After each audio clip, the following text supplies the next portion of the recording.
આ એક પણ પ્રશ્ન નથી. પ્રશ્ન એ છે કે ગુજરાતમાં કોઈ ખરેખર માયનો લાલ નેતા જ નથી, બધી નેતુડીઓ છે. કોઈ હારો નેતા નથી. જે તમારો હારો ડોક્ટર હોય ને બાવડું ચાલતા કહી દે તાવ કર્યો છે હું છે. કોઈ નેતા નથી જનતાની નાડ પકડીને કહી દે કે ગરીબ માણસને ક્યાં દુખે છે. સૌથી પહેલા મારે વિસાવદરથી શરૂઆત કરવી છે વાતની કે વિસાવદર વિધાનસભાની આમ જનતાએ, મતદારોએ, ખેડૂતોએ ગુજરાતની જનતાને 3 સંદેશ આપવાનું કામ કર્યું છે. અને વિસાવદરની જનતાએ આપેલો સંદેશ લઈને ટપાલી તરીકે હું તમારી સામે આવ્યો છું. ધારાસભ્ય તો ઠીક છે હવે, પણ હું એક સંદેશ વાહક તરીકે અહીંયા આવ્યો છું કે જનતા શું કહેવા માંગે છે. અને વિસાવદરની જનતા કરી શકે તો ગુજરાતનો કોઈ પણ માણસ કામ કરી શકે. વિસાવદરની જનતાએ ગુજરાતની જનતાને પહેલો સંદેશ એવો આપ્યો છે કે તમે બોલો, અવાજ ઉઠાવો, ડરો નહીં, શરમાઓ નહીં, ગભરાઓ નહીં. તમારા હક અને અધિકાર માટે ગમે એવી મોટી તોપ હોય તો આંખમાં આંખ નાખીને બોલતા શીખી જાઓ. આ સંદેશ વિસાવદરની જનતાએ ગુજરાતને આપ્યો છે. ગુજરાત આખાની અંદર ભાજપે ડરનું સામ્રાજ્ય ફેલાવ્યું છે. દરેક માણસને ડરાવવાનો, કોઈને પોલીસથી ડરાવે, કોઈને મામલતદારથી ડરાવે, કોઈને પ્રાંતથી, કોઈને વન વિભાગથી, કોઈને પાણી પુરવઠાથી, કોઈને ફોરેસ્ટ વાળાથી, કોઈને અભયારણ્યના નામે, કોઈને ગામનો તલાટી મંત્રી દબાવે, કોઈને ગામનો ભાજપનો તાલુકા પંચાયતનો સભ્ય દબાવે, કોઈને જિલ્લા પંચાયત વાળો, કોઈને મંડળીમાં દબાવે, કોઈને ડેરીમાં દબાવે. ગુંડાઓનું સામ્રાજ્ય આખા ગુજરાતને બનાવી દીધું છે ભાજપના લોકોએ. પણ વિસાવદરની જનતા એવું કીધું ગુંડા હોય તો તમારા ઘરના આ બોર્ડરની અંદર આવો એટલે માપમાં આવી જવાનું. અને એટલે આખું ધાડું ઉતર્યું હતું ત્યાં. ગુજરાતમાં વિધાનસભાને તાળું મારીને ચાવી લઈને પ્રચાર કરવા આવ્યા હતા અને કમલમને તાળું મારીને ચાવી લઈને હોય એટલા બધા ખટારા લઈને આવી ગયા હતા. એક પણ ભાજપનો માણસ બાકી નહોતો ત્યાં પ્રચાર કરવા આવવામાં. ગામડે ગામડે કેબિનેટ મંત્રી, એક ગામમાં 3 ધારાસભ્યો, સાંસદ સભ્યો, જિલ્લા પંચાયતના સભ્યો, એપીએમસી ના ચેરમેનો, ડેરીના ચેરમેનો આખા ગુજરાતમાં હતા. એટલા બધા નાયા ધોયા વગરના વિસાવદર માટા મારતા હતા. એટલા બધા ઓછામાં ઓછા 400 જેટલા હાઈ પ્રોફાઇલ માણસો વિસાવદર વિધાનસભામાં ચૂંટણી પ્રચાર કરતા હતા કે આ ગોપાલ ઇટાલિયન મત ન દેતા હારો નથી. પણ જનતાએ મનમાં ખબર હતી કોણ હારું છે કોણ ખરાબ છે. તેવી તારીખે રૂબરૂ મળશું લીખી તમ તમારો બાપ ખેડૂત. મોઢે ન કીધું પણ મનમાં કીધું લીખી તમ તમારા આદરણી પિતાશ્રી ઉર્ફે ખેડૂત, ઉર્ફે ધરતીપુત્ર, ઉર્ફે તમારું પેટ ભરનારો તમારો બાપ તમને 23 તારીખે જવાબ આપશે. અને આપ્યો જવાબ. 1.5 મહિનાથી કાંઈ બેઠીશ કમલમમાં. જેદુનું વિસાવદરનું રિઝલ્ટ આવ્યું તેદુની કાંઈ બેઠી. સારા સમાચાર નથી આવતા ક્યાંયથી. બાકી રહ્યું તો પુલ તૂટ્યો. ક્યાંયથી એને વિસાવદરની ચૂંટણી પછી હારા વાવડ આવતા બંધ થઈ ગયા છે. બાકી રહ્યું તો આજે આપણે આ કાર્યક્રમ કરી નાખ્યો, બાપુ લઈ આવ્યા. મજા છે. પણ દોસ્તો ડરનું સામ્રાજ્ય બનાવ્યું. વિસાવદરની જનતા તમને વિનંતી કરે છે ડરો નહીં બાપા. ડર છોડી દો. ડરી હું મળ્યો. જેણે જેણે બીકમાં રહ્યા એ ગામના ભાજપના માણસની બીકમાં રહ્યા કે તાલુકા પંચાયતના સભ્યની બીકમાં રહ્યા કે એપીએમસી ના ચેરમેનની બીકમાં રહ્યા. બહુ બીક લાગી, બહુ બીકમાં જીવા તો મળ્યું હું કાંઈ નહીં. હતાશા, નિરાશા, અન્યાય, શોષણ કશું જ મળ્યું નથી આપણને. બી ગયા પછી જો કાંઈ મળતું હોય તો પેલું તો મારે જ બી જવું છે. બી ગયા હોય એને કાંઈ નથી મળતું. દોસ્તો હિંમત કરો, અવાજ ઉઠાવો, ડરો નહીં. આમ આદમી પાર્ટી તમારી હારે છે. અમારી સામે જો હું કોણ છું. ભાવનગર જિલ્લાના નાનકડા એવા ટીંબી ગામના હાવ ગરીબ પરિવારમાં જન્મેલો ખેડૂતનો એક દીકરો. હમણાં સુધી તો પોલીસ ખાતામાં સિસોટી વગાડતો હતો કોન્સ્ટેબલ તરીકે. અને મને એમ થયું કે બહુ અન્યાય છે, બહુ અત્યાચાર છે. ગામડાના માણસ સાથે, ખેડૂત સાથે બહુ ખોટું આ ભાજપની સરકાર કરી રહી છે. મને તો નોકરી મળી ગઈ પણ બધાને આ તક નથી મળી. તો મારે શું કરવું જોઈએ મારા આત્માને મેં જગાડ્યો, મારા મનમાંથી એક અવાજ આવ્યો કે મારે ગુજરાતના ગામડા માટે, ગુજરાતના ખેડૂત માટે, ગુજરાતના લોકો માટે અવાજ ઉઠાવવો જોઈએ. એનું પરિણામ જે આવે તે, પણ એક વખત મારે અવાજ ઉઠાવવો જોઈએ, મારે બોલવું જોઈએ. અને સરકારી નોકરી મૂકીને રાજનીતિના પગથિયે ચડવાનો મેં પ્રયત્ન કર્યો. અને રાજનીતિમાં મેં હેલો રસ્તો પસંદ નહોતો કર્યો. ગુજરાતમાં કોઈ પણ માણસે રાજનીતિમાં જવું હોય તો સૌથી હેલો રસ્તો ભાજપ, એનાથી થોડોક હેલો કોંગ્રેસ, અને અઘરામાં અઘરો રસ્તો આમ આદમી પાર્ટી હતો. 2020 ની વાત છે, 25 ની નહીં. હું 2020 માં આમ આદમી પાર્ટીમાં જોડાયો. લોકો અમારું કાગળિયું હાથમાં પકડવા તૈયાર નહોતા. દાંત કાઢતા મોઢા ઉપર, મોઢે કાગળિયું મારતા, જા જા જા જા, તો કાઈ ન આવે. કોઈ અમારી સભામાં આવવા તૈયાર નહીં, અમારા પાગરણ ઉપર કોઈ બેહવા તૈયાર નહીં. વંડીએ ચડીને ઉભરત બેહે, પણ આપણા પાગરણ ઉપર ન બેહે. સભા હોય તો કેવી કે બાપા બેહો, પડશો ઢીંડા ભાંગી જાય, તો કે નહીં, ના જ બેહું, તમારા પાગરણમાં બેહવું નહીં. એ સમયે તો આપણને એમ થાય ઘરે ઘરે જઈને પત્રિકા આપું તો ડેલો ખોલે નહીં. આ પરિસ્થિતિ 2020 માં અમે જોઈ છે, મેં જોઈ છે. પણ હિંમત હાર્યા વગર, નિરાશ થયા વગર અને ભાજપથી ડર્યા વગર સંઘર્ષ ચાલુ રાખ્યો ને, તો આજે આખા ગુજરાતની અંદર આમ આદમી પાર્ટીનો ઝંડો લહેરાય છે દોસ્તો, વટથી. અને એના પાયામાં ગુજરાતની જનતાનો પ્રેમ છે, આશીર્વાદ છે. આ ભાજપે જે ગુંડાગીરી ફેલાવી છે, એની સામે આપણે બધાએ અવાજ ઉઠાવવો પડશે દોસ્તો, ઊભું થવું પડશે. આપણે આપણી હિંમતદાર લાવવી પડશે. કેમ? વિસાવદરની જનતાના 3 સંદેશ પૈકીના પહેલા સંદેશ ઉપર જ મારી વાત ચાલુ છે.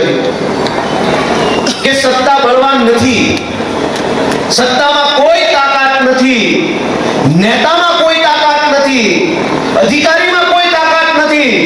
ભારત દેશની સૌથી મોટી તાકાત ભારતની જનતાની અંદર છે. એ સંદેશ વિસાવદરની જનતાએ આપ્યો છે દોસ્તો. કેમ?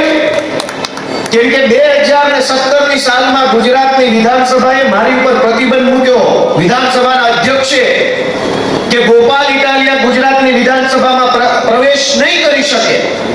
મુખ્ય દરવાજો જે છે મેઇન રોડ ઉપર, ત્યાંથી મારી એન્ટ્રી પ્રતિબંધ થઈ ગઈ. 2017 થી લઈ 2025 સુધી સળંગ મારા ઉપર પ્રતિબંધ. અને એકવાર પ્રતિબંધ મૂક્યો પછી મેં જિંદગી સામું નથી જોયું. મનમાં એમ વિચાર્યું કે આ જનતા અને ઉપરવાળો જો મને કંઈક બનાવશે તો આવીશ, નકર તેલ લેવા ગઈ તારી વિધાનસભા. અમારા ખાનદાનમાં કોઈ વિધાનસભા નથી જોઈ, તો એમને ભૂખ્યા નથી મરી ગયા, તોય અમારો જન્મ થયો છે. તો નહીં જોયું તોય અમારા છોકરા થાય ને એના છોકરા થાય ને મોજથી રહે. પણ એને પ્રતિબંધ મૂક્યો મારી ઉપર. પ્રતિબંધ મૂક્યો એ સત્તાની તાકાતથી પ્રતિબંધ મૂક્યો. સત્તામાં એ તાકાત છે કે પેનથી 4 લીટી લખે અને ગોપાલ ઇટાલિયા અંદર ન આવી શકે. પણ સત્તાની તાકાત મોટી તાકાત નથી. જનતાએ નિર્ણય લખ્યો કે ગોપાલ ઇટાલિયા વિધાનસભામાં જાશે. તો આ વખતે જ્યારે હું વિધાનસભામાં ગયો તો વિધાનસભાના અધ્યક્ષે 3 કિલોનો ગુલદસ્તો આપીને તમારું અહીંયા સ્વાગત છે એમ મને કીધું.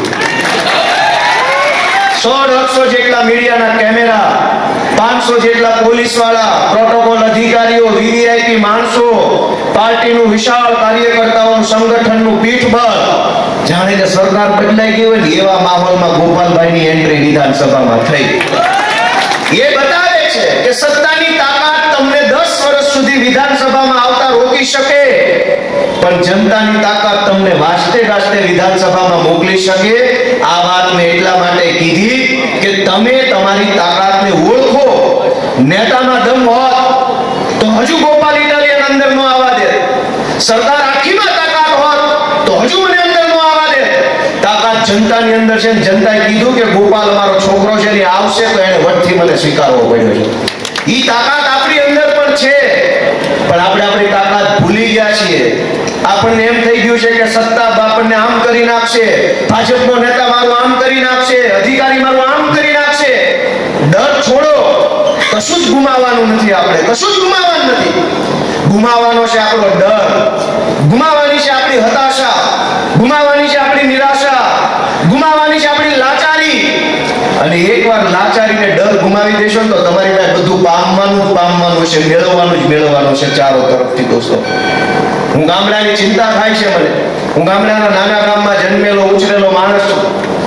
આજ ગામડાનો કોઈ માણસ કોઈ પણ કામ લઈને, કોઈ પણ સરકારી તલાટીમાં જાય તો એની કોઈ ઇજ્જત આબરૂ થતી નથી. તલાટી પાસે જાઓ તો આપણી કોઈ ઇજ્જત આબરૂ નહીં. કયા ગામથી આવ્યા છો? તો કે રણમલપુરથી કે XYZ ગામ. કાલ આવશે. નહીં થાય. થાય કરી લેજે. નથી કરી દેવું. આઈને ઓલા ટેબલે નહીં, આ ટેબલે. અમારામ નું આવે, ઓલામ આવે. ઓલામ જાઓ તો કે અમારામ નું આવે, ઓલામ આવે. તમે પ્રાંત પાસે જાઓ, મામલતદાર પાસે જાઓ, પોલીસ પાસે જાઓ, આપણે કોઈ નામ નથી આવતા. આપણે કોઈ નામ ન આવીએ. શું કામ? આપણે તો ગામડાના માણસ, આપણે સીધા માણસ, આપણે ભોળા માણસ. આપણું કોણ આ ગુજરાતમાં? આપણું કોઈ નથી. તો આપણે જાગવું પડશે, આપણે વિચારવું પડશે કે આપણું છે કોણ આ ગુજરાતમાં, જે આપણી રાવ ફરિયાદ સાંભળે, જે ઉપર સુધી આપણી વાત લઈ જાય. આપણે નહીં જાગીએ તો આપણું કોઈ છે નહીં. રાજુભાઈ મારોગડાએ સરસ વાત કરી કે ટ્રાન્સમિશનની લાઈનો અહીંથી જથ્થાબંધ નીકળે વર્ષમાં. દરેક વખતે ચુકાદો કંપનીની તરફેણમાં આવે.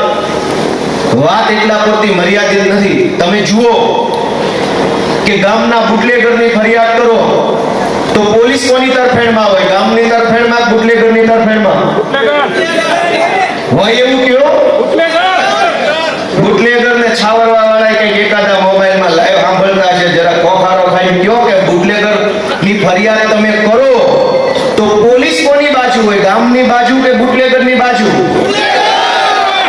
ગામમાં કોઈ માથાભારે માણસે રસ્તો દબાવ્યો હોય, સરકારી જમીન ઉપર દબાણ કર્યું હોય, ગામ આખું રીબાતું હોય, મામલતદારને તમે જમીન ખાલી કરાવવાની અરજી કરો તો મામલતદાર કોની બાજુ હોય? ગામની બાજુ કે ગુંડા બાજુ?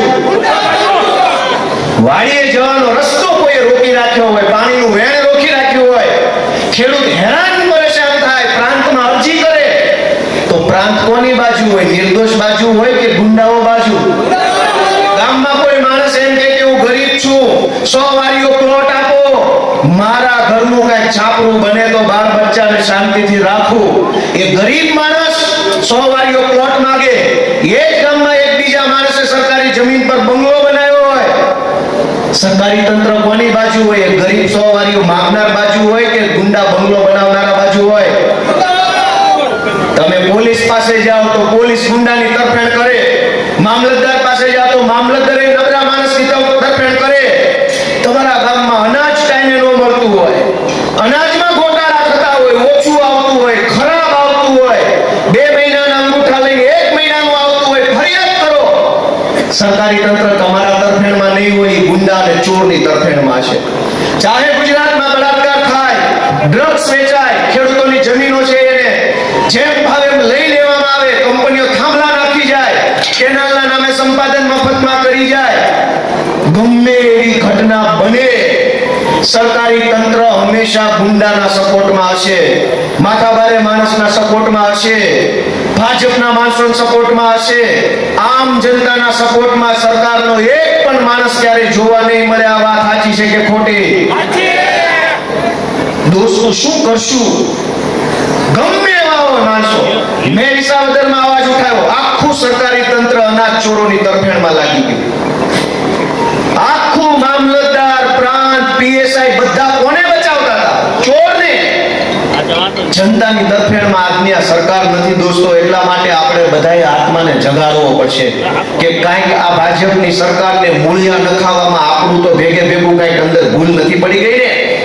આપણે તો ભૂલમાં મત નથી આપ્યા ને દોસ્તો. આજે તકલીફ શું છે હું તમને એનું ધ્યાન દોરું કે ગુજરાતમાં જે જિલ્લામાં જાઓ, જે તાલુકામાં જાઓ તો અમારા 5 આગેવાનો અથવા એમે આપણને સોશિયલ મીડિયામાં બધું આવતું એટલે ખબર જ હોય કે કયા તાલુકામાં, કયા જિલ્લામાં શું શું સમસ્યાઓ છે. તો હળવદમાં આવ્યા તો કેનાલની સમસ્યા, દૂધ મંડળીની અંદર દાદાગીરીની સમસ્યા, એપીએમસી ના ચેરમેનની દાદાગીરી, રેતી માફિયાઓની દાદાગીરી, આ બધા એના પ્રશ્નો છે. મિત્રો, મારું એમ કહેવું છે કે પ્રશ્નો એ નથી કે બહુ પ્રશ્નો છે. રોડનો પ્રશ્ન, કેનાલનો પ્રશ્ન, પાણીનો પ્રશ્ન, દવાનો પ્રશ્ન, ખાતરનો પ્રશ્ન, શાળામાં શિક્ષક નથી એ પ્રશ્ન, દવાખાનામાં ડોક્ટર નથી એ પ્રશ્ન, ડેપોમાં બસ નથી એ પ્રશ્ન, ઓફિસમાં સાહેબ નથી એ પ્રશ્ન, પોલીસ સ્ટેશનમાં જમાદાર નથી એ પ્રશ્ન. આ એક પણ પ્રશ્ન નથી. પ્રશ્ન એ છે કે ગુજરાતમાં કોઈ ખરેખર જ નથી, બધી નેતોડીઓ છે. કોઈ હારો નેતા નથી. જે તમારો હારો ડોક્ટર હોય ને બાવડું જાગનતા કહી દે તાવ કર્યો છે હું છે. કોઈ નેતા નથી જનતાની નાડ પકડીને કહી દે કે ગરીબ માણસને ક્યાં દુખે છે, આને મકાન જોતું છે, ખેતરે પાણી જોતું છે, ખાતરની 2 થેલી જોતી છે. એક પણ હારો નેતા ભાજપે ગુજરાતમાં વધવા નથી દીધા. બધા લંગરિયા, તોડબાજો, કટકીબાજો, મારું હું, મને આમાં કેટલા ટકા મળે, આવા જ બધા લોકો મોટા મોટા નેતા બનીને ફરે છે. ખોટું હોય તો મને બધાય ના પાડો ભાઈ. બધા મારી વાત ખોટી હોય બધા ના પાડો, સાચી હોય બધા હા પાડો. એક પણ હારો નેતા નથી વધવા દીધો. તમામ લોકો, કેમ કે હું વિધાનસભામાં હમણાં ગયો, અનેક લોકોને ત્યાંય મળ્યો, નહોતો તેથી મળતો હતો. ઘણા બધા નેતાને ઓળખું છું. આમાં મારા કેટલા ટકા મળશે મને? તમારા ગામની 5 લાખની ગ્રાન્ટ મંજૂર કરો તો મને 10% રૂપિયા એડવાન્સમાં રોકડા આપી જવાના. દોસ્તો, હાવ કટકી કરવા વાળા, તોડબાજો, લઈ લેવા વાળા, પડાવી લેવા વાળા, લાલચુ, મહત્વાકાંક્ષી, જેની પોતાની કોઈ હેસિયત જ નથી સરકારમાં, જઈને 2 પ્રશ્ન રજૂઆત કરે. રાજુભાઈ એવું કીધું કે તમારા ધારાસભ્ય સાંસદ સભ્ય કયો, પણ એ સાંસદ સભ્ય ધારાસભ્ય ખાલી નામના છે, ખાલી રોબોટ જેવા છે, એનામાં દમ નથી કે એક શબ્દ ગાંધીનગર જઈને બોલે, સહેજ બોલે તો ટિકિટો કપાઈ જાય એમ છે. તો દોસ્તો, જે નેતામાં દમ નથી તો પ્રશ્નો ક્યારેય સોલ્વ નહીં થાય. પ્રશ્નો વચ્ચે પ્રશ્ન ક્યારેય સોલ્વ નહીં થાય. સૌથી પહેલો પ્રશ્ન ગુજરાતનો એ છે કે નેતા ક્યાં છે જે આપણી વાતને સમજે, આપણી પ્રશ્નને સમજે, જે વાત સમજો એ વાત ત્યાં જઈને બોલી શકે. નેતા ક્યાં છે એવા તમે મને કહો, જે છે કોઈ? આપણો કોઈ માણસ ભાજપે વધવા નથી દીધો. દોસ્તો, આપણે બધાએ વિચાર કરવો પડશે, આપણા દિલ ઉપર હાથ રાખી. મેં આ બેઠેલા બધાએ ને આપણે બધાએ જિંદગીમાં 7-10 વખત તો આપણી જ્ઞાતિના નામે બટન દબાવ્યું જ છે. બધાએ હું મળ્યું, બધાએ પોતપોતાની જ્ઞાતિના નામે બટન દબાવ્યા. આમાં આ બટનનું લિસ્ટ આવ્યું કે ભાઈ હળવદ વિધાનસભા એટલે અટક જોવાની, ઇટાલિયા શેમાં આવે, ગઢવી શેમાં આવે, પરડવા શેમાં આવે, આપણી જ્ઞાતિનો હોય તો બટન દાબવાનું. ભાઈ આપણે બધાએ આ પાપ કર્યું છે કે નથી કર્યું? હું મળ્યું બધાને, બધા રીબાય છે. પોતપોતાની જ્ઞાતિના બટન દાબવાથી જો જ્ઞાતિનું ભલું થવાનું હોત તો ગુજરાતની એકાદી જ્ઞાતિનું તો ભલું થઈ ગયું હોત. એકાદી જ્ઞાતિ તો ખુશ થઈ ગઈ હોત કે ભાઈ અમને કોઈ વાંધો નથી. અહીંયા તો હોય એટલી બધી જ્ઞાતિ આંદોલન કરે છે. તો એ જ્ઞાતિના દબાવેલા બટન ગયા ક્યાં? પાટીલ ખાઈ ગયા, સંઘરી ખાઈ ગયા. દોસ્તો, હું તો તમને વિનંતી કરવા ટપાલીની જેમ આવ્યો છું. પહેલી વાત કે બોલો, અવાજ ઉઠાવો, ડરો નહીં. દેશના સૌથી કાયરમાં કાયર માણસો હોય તો એ ભાજપ વાળા છે ને, તમારા ભીતરા ઉપર લખી રાખજો ઘરે જઈને. દોસ્તો, દેશના સૌથી કાયરમાં કાયર માણસો ભાજપ વાળા છે.